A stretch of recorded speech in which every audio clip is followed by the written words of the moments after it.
बिस्मिल्लाहिर्रहमानिर्रहीम। अस्सलाम वालेकुम नाज़रीन, खुश आमदीद है आपको मेरे चैनल पे।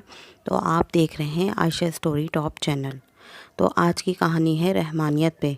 आज से तकरीबन 5 साल पहले एक टेली कम्युनिकेशन कंपनी में मैं मुलाजिम और गुंजान आबाद इलाकों में अपनी मोटरसाइकिल पे विज़िट करता था।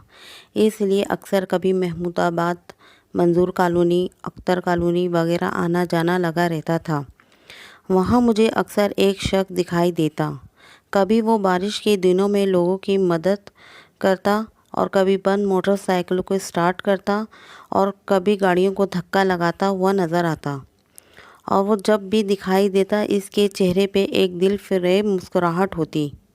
एक वाकिफ़दार दुकानदार ने मुझे बताया कि ये शख्स अक्सर उन बुज़ुर्ग या ख़वातीन जो घर से बाज़ार नहीं आ सकते, बिना उजरत लिए राशन वगैरह भी पहुंचा देता है। वक्त गुज़रता गया लेकिन वो शख्स अपने अमाल की वजह से मेरे जहन में नक्श हो गया। पिछले दिनों मेरा एक दोस्त सरकारी अस्पताल जाना हुआ। वहाँ मेरा दोस्त मारूफ सर्जन है। मैं उसके कमरे में दाखिल हो रहा था कि अचानक वही दरपेश जो कई साल पहले खिदमत खल्क करती दिखाई देता था, दोस्त के कमरे से निकल रहा था।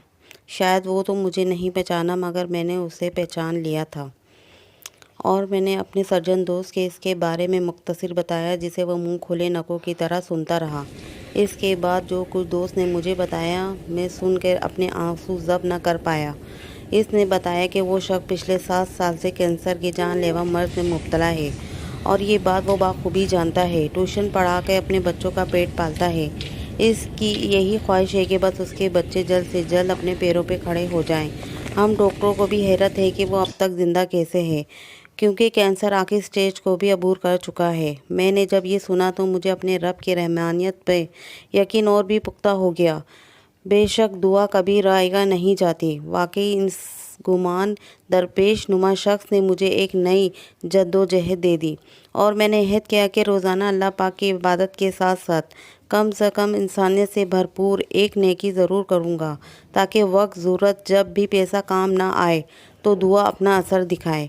और आज की ये वीडियो आपको कैसी लगी मुझे कमेंट्स करके ज़रूर बताइएगा और प्लीज़ मेरे चैनल को सब्सक्राइब ज़रूर करिएगा। Thank you.